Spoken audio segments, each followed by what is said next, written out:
Hello दोस्तों, स्वागत है आप सभी का आज के इस नए वीडियो में। सो फ्रेंड्स, आज के इस वीडियो में मैं आप लोगों को कक्षा 10 जीव विज्ञान के अध्याय 2 जीव जनन कैसे करते हैं का दूसरा वाला भाग बताने वाला हूं। अर्थात इस वीडियो में मैं आप लोगों को जीव विज्ञान के अध्याय 2 के सभी मोस्ट इंपॉर्टेंट टॉपिक को बताने वाला हूं। एंड इसके पहले मैंने ये वाला वीडियो अपलोड कर दिया था जिसमें मैंने आपको बताया था कि लैंगिक जनन क्या होता है तथा लैंगिक जनन की डिफिनेशन क्या होती है, उसके प्रकार कौन कौन से होते हैं।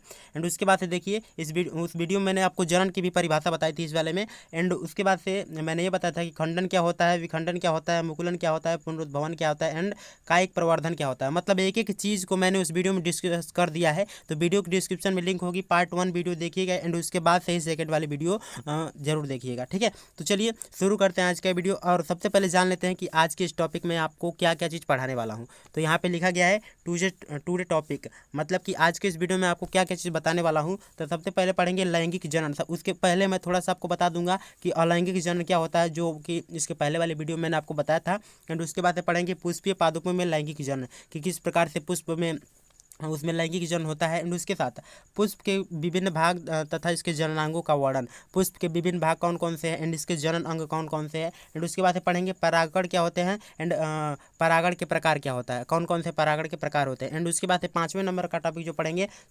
स्वपरागण और पर परागण क्या होता है, इसकी परिभाषा तथा उससे हानि और लाभ क्या होता है, उसको मैं आपको इसको वीडियो में बताने वाला हूँ। उसके बाद से पढ़ेंगे पर परागण की विधियाँ, कि पर परागण किस प्रकार से होता है, इसकी अनेक होने की अनेक विधियाँ कौन कौन से हैं। एंड उसके बाद से समझेंगे कि स्वपरागण और पर परागण में क्या अंतर होता है। एंड उसके बाद से जो निषेचन होता है, निषेचन किस प्रकार से होता है, मैं इस वीडियो में आपको टोटली ये सभी टॉपिक्स आपको बताने वाला हूँ, ठीक है। तो ये पार्ट 2 है एंड हो सके तो पार्ट 3 भी है। हाँ, पार्ट 3 तो आना जरूरी है क्योंकि इसमें नर और मादा जनन तंत्र आपको बताऊंगा। तो चलिए शुरू करते हैं।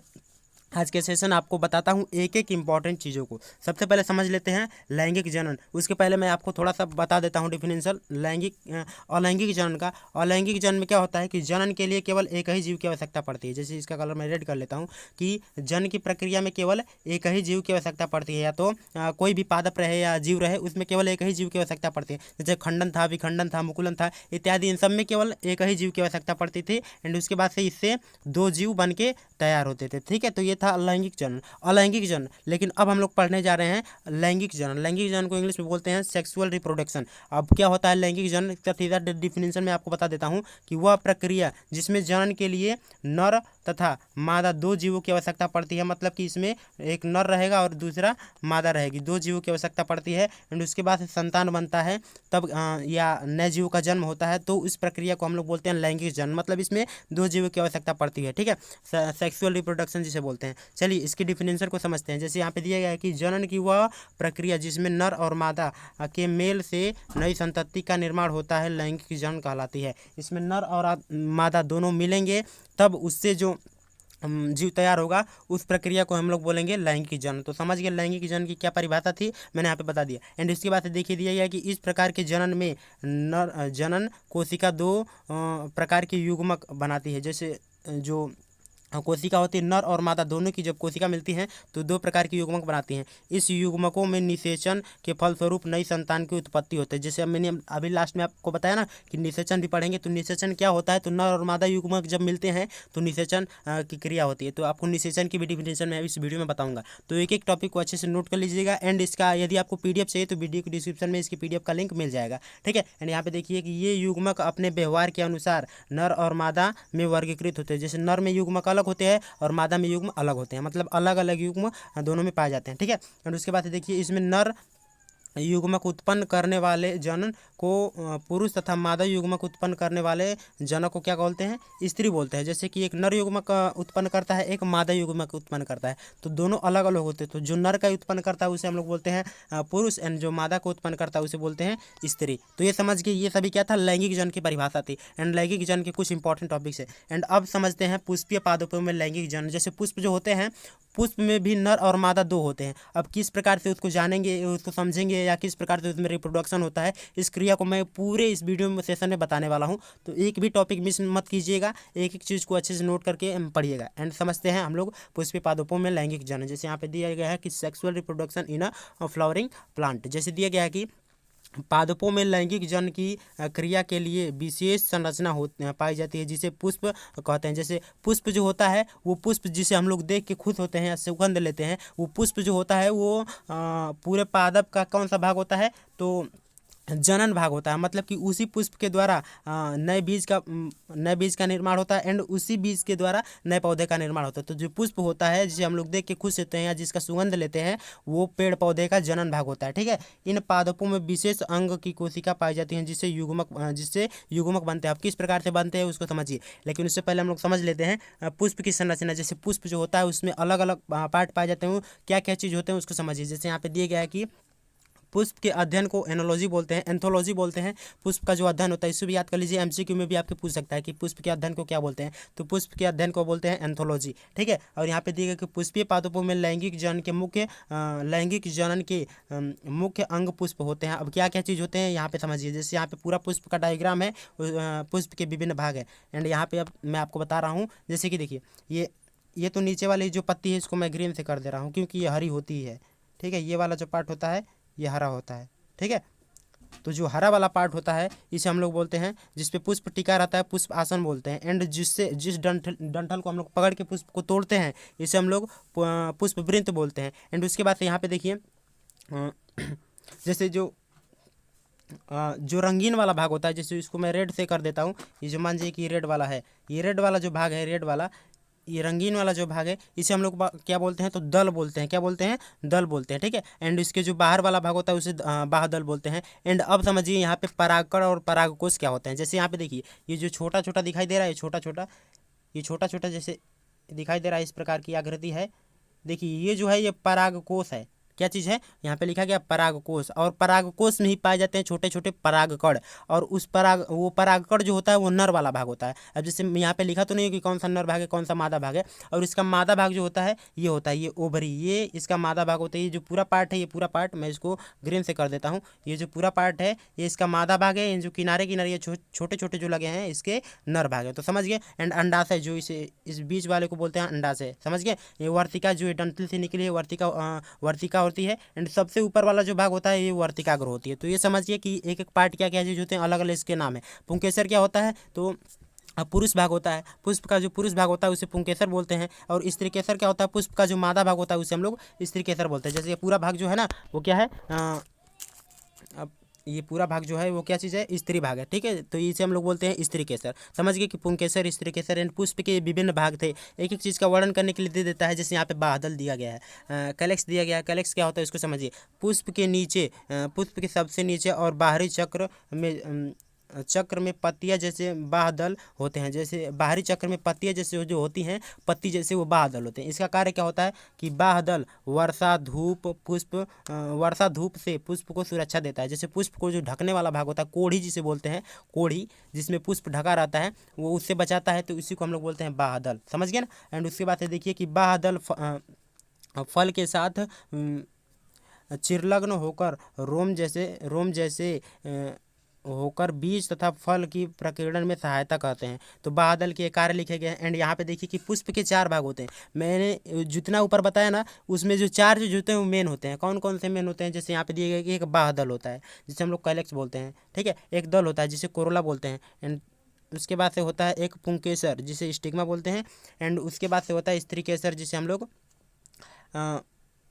पिस्टल बोलते हैं। समझ गए ना। तो ये सभी पुष्प के जो 4 भाग हैं ये मोस्ट इंपॉर्टेंट यही 4 भाग हैं। एक है बाह्यदल, दूसरा है दल, तीसरा है पुंकेसर और स्त्री केसर। पुंकेसर स्त्री केसर तो मैंने आपको बता दिया कि जो स्त्री वाला भाग होता है स्त्री केसर, पुरुष वाला भाग होता है पुंकेसर। और दल और बाह्यदल तो अभी मैंने, एक दल होता है जो एक बाहर से कवर करके रखता है, ये जो कलर वाला भाग होता है वो अंदर से कवर करके रखता है। समझ गए। तो पुष्प के विभिन्न भाग थे। एंड यहाँ पे देखिए कि दिया है कि इसमें बादल जो सहायक अंग होते हैं, एंड जो पुमंग और जयांग होते हैं, पुमंग और जयांग मतलब एक पुरुष वाला भाग और स्त्री वाला भाग, ये इसके आवश्यक अंग होते हैं। और सहायक अंग कौन से होते हैं, तो दल और बाह्यदल जो होते हैं वो सहायक अंग होते हैं। तो समझ गए सहायक अंग कौन से हैं और इंपॉर्टेंट भाग जो कौन कौन से होते हैं। तो पुंकेसर और स्त्री केसर मतलब पुमंग और जयांग इसके आवश्यक अंग होते हैं, ये पुष्प में रहने ही चाहिए। समझ गए। एंड उसके बाद दिया गया है कि पुष्प के बाहर से अंदर की ओर निम्न प्रकार की विन्यास पाई जाती है। हम कौन कौन सी विन्यास होती है, जैसे यहाँ पे देखिए दिया गया है। सबसे पहले बाह्यदल होता है, फिर अंदर जाएंगे तो दलपुंज मिलेगा, बाह्यदलपुंज, फिर दलपुंज, फिर पुंकेसर,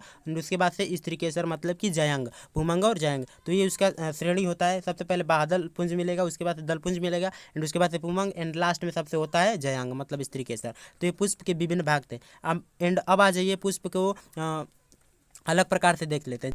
अब यहाँ पे समझ लीजिए एक लिंगी क्या होता है। इसका सीधा सा मतलब ये होता है कि ऐसा पादप जिसमें केवल या तो नर पाए जाएंगे या तो नर पाए जाएंगे या तो मादा, दोनों एक ही साथ नहीं पाए जाते। जैसे यहाँ पे दिखा गया है कि लिखा गया है कि जब पुष्प में पुंकेसर या स्त्रीकेसर में से कोई एक नर जननांग या जननांग उपस्थित होता है तो उसे एक लिंगी कहते हैं। जैसे पपीता और तरबूज, इसमें केवल क्या होता है, या तो नर भाग रहेगा या तो मादा भाग रहेगा, एक ही मतलब कि अलग अलग भाग रहेंगे। एक ही पुष्प पे दोनों नर और मादा नहीं पाए जाते हैं, ठीक है। एंड उसके बाद से आप समझिए उभयलिंगी क्या होता है। उभयलिंगी का सीधा सा मतलब ये होगा कि कोई ऐसा पादप होता है जिसमें नर भाग भी विद्यमान हो एंड मादा भाग भी विद्यमान होता है। तो इस प्रक्रिया को या इस पुष्प को हम लोग बोलते हैं उभयलिंगी। जैसे यहाँ पे लिखा गया है कि जब पुष्प में पुंकेसर एवं स्त्रीकेसर दोनों उपस्थित होते हैं तो पुष्प उभयलिंगी कहलाता है। जैसे गुड़हल हो गया एंड सरसों हो गया। अब क्या होता है, यहाँ पे एग्जाम्पल मैंने आपको बता दिया कि एक लिंगी और द्विलिंगी, एक लिंगी और बहुलिंगी क्या होते हैं, इसको आप लोगों ने समझ लिया। एंड उसके बाद से अब यहाँ पे कुछ दिए गए हैं इंपॉर्टेंट पॉइंट कि वे पुष्प जिनमें चार प्रकार के चक्र पाए जाते हैं, पूर्ण चक्र, और जिसमें एक या उससे कम चक्र पाया जाता है, उपस्थित अनुपस्थित होते हैं, उसे अपूर्ण पुष्प चक्र बोलते हैं। समझ गए। एंड अब समझिए क्या चीज़ दिया गया है यहाँ पे, जयांग और पुमंग में अंतर। जयांग और पुमंग क्या होता है, अभी मैंने आपको ऊपर बताया था उधर। देखिए जैसे यहाँ पे लिखा गया कि पुमंग का मतलब होता है पुंकेसर या पुरुष भाग, जयांग का मतलब होता है स्त्रीकेसर या मादा भाग, ठीक है, या स्त्री भाग, ठीक है। अब यहाँ पे देखिए क्या क्या चीज़ होता है। जैसे कि यह नर जनन अंग होता है, पुमंग क्या होता है, नर जनन अंग होता है, एंड उसके बाद से जयांग क्या होता है, यह मादा जनन अंग होती है। ये थे इसके कुछ सिंपल डिफिनेशन। उसके बाद देखिए यहाँ पे कि इसकी प्रत्येक इकाई को पुंकेसर कहते हैं तथा जयांग की प्रत्येक इकाई को स्त्रीकेसर कहते हैं, ठीक है। तो एंड उसके बाद से तीसरा वाला यहाँ पे देखिए क्या दिया कि पुंकेसर का फूला हुआ भाग परागकोश कहलाता है तथा अंडप का निचला फूला हुआ भाग अंडाशय कहलाता है। मैंने आपको डायग्राम में बताया कि अंडाशय कौन सा है, उसके बाद से परागकोश कौन सा है। तो ये थे कुछ उसके अंतर, उसमें उन दोनों में पाए जाने वाले अंतर। एंड अब समझते हैं यहाँ पे कि कुछ चरण होते हैं। चरण को आप लोग यहाँ पे देख लीजिए कि पादपों में लैंगिक जनन के चरण, उसमें कौन कौन से चरण होते हैं उसको आप यहाँ पे देखिए। जैसे दिएगा पहला युग्मनज। युग्मनज क्या होता है, उसका निर्माण किस प्रकार से होता है। जैसे यहाँ पे है कि अर्धसूत्री विभाजन द्वारा युग्मकों का निर्माण ही युग्मनज कहलाता है। अर्धसूत्री विभाजन द्वारा ही युग्मक का निर्माण युग्मनज कहलाता है। जैसे दिया है कि नए कोशिका का परागकण के निर्माण को नर युग्मक जनन कहते हैं, जबकि अंड की कोशिका का निर्माण को हम लोग मादा युग्मक कहते हैं, ठीक है। तो ये मादा युग्मक एंड नर युग्मक के उदाहरण थे। एंड अब आ जाइए जो मोस्ट इंपॉर्टेंट टॉपिक है वो क्या चीज़ है, परागण।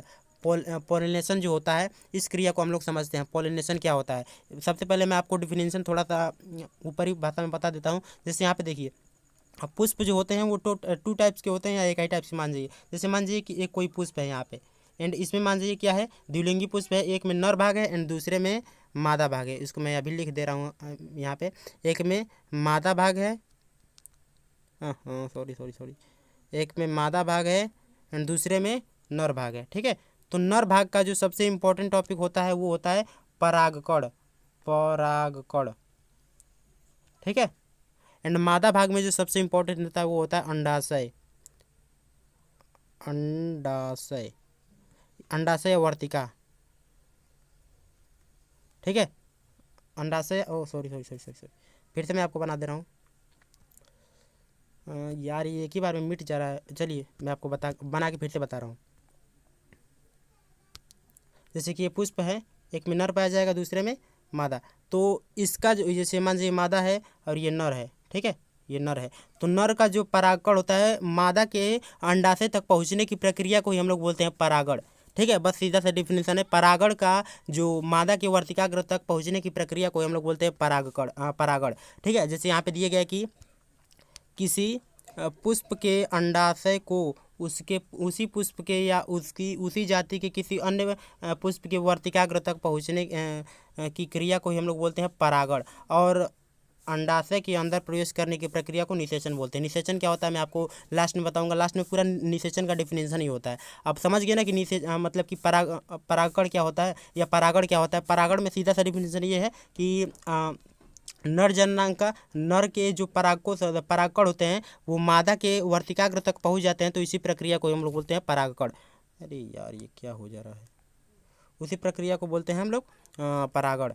अब समझिए यहाँ पे नेक्स्ट चीज वो होता है परागण के प्रकार। परागण कितने प्रकार के होते हैं यहाँ पे दिए गए हैं कि परागण मुख्य रूप से दो प्रकार के होते हैं। एक होता है स्वपरागण जिसे हम लोग सेल्फ पॉलिनेशन बोलते हैं। अब दिया गया है कि किसी पादप में परागकण का स्वयं उसी के वर्तिकाग्र तक पहुँचने की प्रक्रिया को हम लोग बोलते हैं स्वपरागण। एंड पर परागण में क्या होता है, अलग अलग पादप होते हैं। अब देखिए इसका मैं थोड़ा सा आपको डायग्राम बना के बता दे रहा हूँ। जैसे यहाँ पे देखिए कि एक होता है, एक पुष्प यदि है उसमें नर, एक यहाँ पे मान लीजिए नर भाग है और दूसरे वाले में यहाँ पे मादा भाग है, तो नर और मादा दोनों में अलग अलग भाग पाए जाएंगे।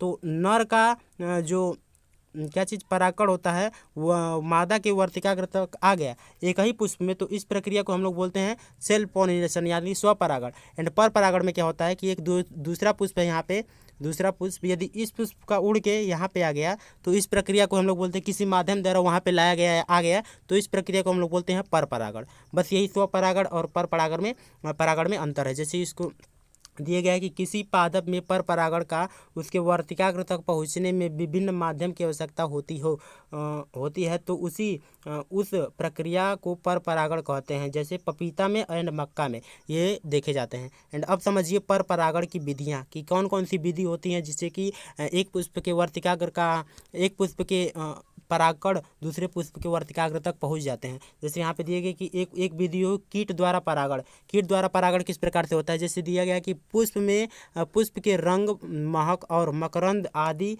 से कीट पुष्प की ओर आकर्षित होते हैं। जैसे पुष्प की ओर जो कीट आकर्षित होते हैं वो किसके द्वारा होते हैं, उसके रंग के द्वारा या महक के द्वारा या उसकी मकरंद के द्वारा, ठीक है। तथा इन पर बैठ जाते हैं, जब उसके पास आएंगे तो उस पर बैठ भी जाएंगे। बैठने के बाद से जिसके परिणाम स्वरूप इनके पैरों के बालों में यह फंसकर परागकण वर्तिकाग्र तक पहुंच जाता है। जैसे देखिए किसी एक पुष्प पे बैठेंगे, किसी एक पुष्प पर कोई एक पुष्प है, यहाँ पे यदि बैठ गया कीट और उसके बाद से ये उड़ के दूसरे पुष्प पे आ गए, तो इसके पैरों में जो फंसा रहेगा परागकण ये दूसरे पुष्प के वर्तिकाग्र तक जाएगा, तो एक हो गए ये परागण हो जाएगा, परागण क्रिया हो जाएगी ना। तो यही होता है परागकण की पहली विधि जो है कीट द्वारा होती है। एंड दूसरी विधि है वो क्या है, जल द्वारा। जल द्वारा क्या होता है, जैसे कि इसके एग्जाम्पल दिए गए हैं यहाँ पे आक है और पीपल है। एंड उसके बाद से यहाँ पे देखिए दिया गया है जल द्वारा परागण। जल द्वारा परागण किस प्रकार से होता है कि यह परागकण जल में उगने वाले पादपों में पाया जाता है। इन पादपों में पुष्प जल के ऊपर खिलते हैं, जैसे कमल, जल लिली एंड इत्यादि। पुष्प गंधहीन और मकरंदहीन होते हैं तथा परागकण हल्के होते हैं, जिससे जल में तैर कर एक पुष्प से दूसरे पुष्प पर चले जाते हैं। समझ गए ना कि इसमें जो परागकण होते हैं वो जल में तैर कर एक से दूसरे पुष्प में चले जाते हैं। एंड उसके बाद से तीसरा वाला जो है वो जंतु परागण, ठीक है। अब जंतु परागण क्या होता है कि कुछ पादप में परागकण घोघो, ठीक है, यहाँ पे घोंघा रहेगा, घोंघा, पक्षियों तथा चमगादड़ की सहायता से होता है, जैसे कि सेमल और कदम्ब, ठीक है। तो इसमें जंतु परागण पाया जाता है। एंड उसके बाद से देखिए पर परागण से लाभ, पर परागण से क्या लाभ होते हैं उसको समझिए। And I feel this is the last topic. And उसके बाद से अभी बचा है, अभी पर परागण स्व परागण में अंतर जानना जरूरी है। एंड उसके बाद से देखिए इससे लाभ क्या होते हैं कि पर परागण में नई जातियों का उत्पन्न होता है। पर परागण के फलस्वरूप बने बीज संख्या में अधिक एवं स्वस्थ होते हैं। एंड तीसरा दिया गया है कि कृत्रिम पर परागण के फलस्वरूप रोग प्रतिरोधन प्रजातियाँ विकसित होती हैं। एंड उसके बाद से दिया गया है कि पर परागण के फलस्वरूप अनुवांशिक पुनर्नियोजित होते रहता है। एंड उसके बाद देखिए पर परागण से हानियाँ, उससे क्या क्या चीज़ हानियाँ होती हैं कि इसकी हानियाँ निम्नलिखित है। पहले दिए गया है कि पर परागण अधिक संख्या में बनने से नए बीजों का व्यर्थ हो जाते हैं। नए बीज पर परागण से अधिक संख्या में बीज जब बनते हैं तो नए जो बीज होते हैं वो नष्ट हो जाते हैं कुछ, तो इससे नष्ट होने की संभावना रहती है। एंड उसके बाद देखिए दूसरा वाला दिया गया है कि पादपों में पर परागण गंध और पादपों में परागण जो होते हैं वो गंध मकरंद बनने के लिए बहुत अधिक ऊर्जा व्यय करनी पड़ती है।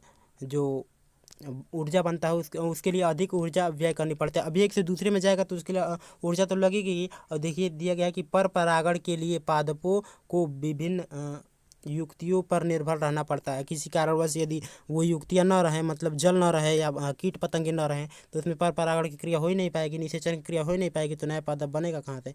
उसके बाद दिया गया कि पर परागण के लिए पर परागण के फलस्वरूप प्रजातियों के पैतृक गुण में विभिन्नता आ जाती है। अब जैसे कि एक पौधे का जो गुण अलग है दूसरे का अलग है, तो जब आपस में मिलेंगे तो तीसरा वाला मिल जाएगा, तो इसमें क्या होता है कि जातियों में हेर फेर हो जाता है। एंड अब आ गया मोस्ट इंपॉर्टेंट कि टॉपिक पर परागण एंड स्वपरागण में अंतर। जैसे दिया गया कि इसमें पुष्प का द्विलिंगी भाग होना जरूरी है। स्वपरागण में पुष्प जो होते हैं द्विलिंगी रहेंगे तभी हो पाएगा। एंड पर परागण में द्विलिंगी भी हो सकते हैं एंड एक लिंगी भी हो सकते हैं। ठीक है, कोई डिपेंड नहीं करता कि एक लिंगी या द्विलिंगी रहे। ठीक है, एंड उसके बाद देखिए इसमें बाह्य भाग की आवश्यकता नहीं होती, इसमें बाह्य माध्यम की आवश्यकता नहीं होती, जैसे कि कीट की आवश्यकता नहीं पड़ती है, जल की आवश्यकता नहीं पड़ती, इत्यादि किसी भी चीज़ की आवश्यकता नहीं पड़ती है। लेकिन इसमें बाह्य भाग जैसे बाह्य माध्यम जैसे जल, वायु, कीट, पक्षी इत्यादि की आवश्यकता होती है। उसके बाद दिए गए यहाँ पे कि पुष्प पुष्प में परागकोश एवं वर्तिका समान समय पर विकसित होते हैं। इसमें पुष्प में जो परागकोश एवं वर्तिका दोनों समान समय में विकसित नहीं होंगे, तो इसमें निषेचन क्रिया नहीं हो पाएगी। यानी यहाँ पे दिए गए कि पुष्प में परागकोश एवं वर्तिका का अलग अलग समय पर परिपक्व होते हैं, जैसे गेंदा है, सूरजमुखी, इसका सदाबहार एंड मूंगफली है। ठीक है, तो ये थे परागण के कुछ मोस्ट इम्पॉर्टेंट परागण और स्वपरागण और पर परागण में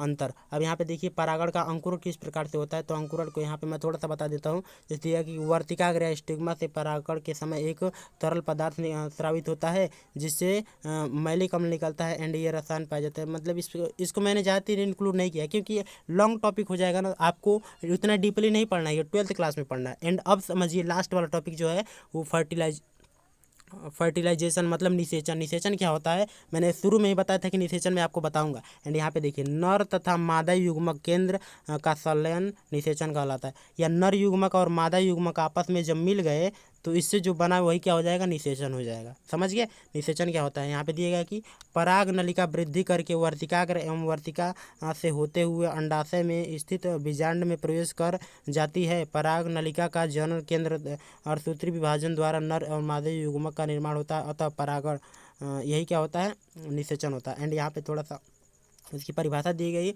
एक होता है क्या चीज़, द्विगुणित युग्म जनन। अब इसको देखिए कि पराग नलिका बीजांड में प्रवेश करके युग्मक को मुक्त कर देती है। एक नर युग्मक अंड कोशिका से संलयित होकर द्विगुणित युग्मक या जाइगोट का निर्माण करता है।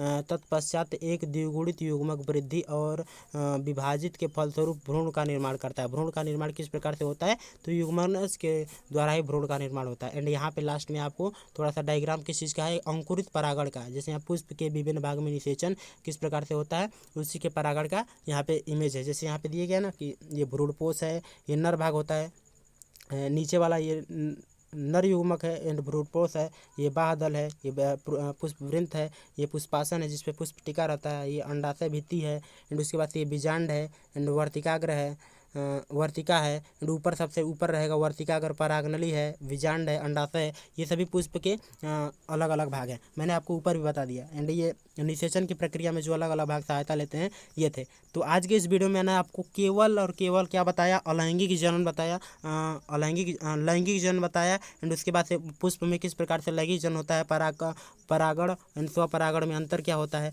मैंने आपको बताया एंड उसकी विधि बताया। अंतर भी मैंने आपको बताया कि इन दोनों में अंतर क्या होता है, उसकी विधि किस प्रकार की होती है, किस प्रकार से पर परागण की क्रिया होती है। तो आज की इस वीडियो में मैंने आपको जो भी चीज़ टॉपिक बताया, यदि इसमें आपको कोई भी डाउट हो तो आप मुझसे कमेंट में पूछ सकते हैं। आई होप कि आज की पूरा वीडियो आपको सही लगा होगा। तो मिलते हैं अगले वीडियो में, तब तक के लिए धन्यवाद। जय हिंद, बाय बाय।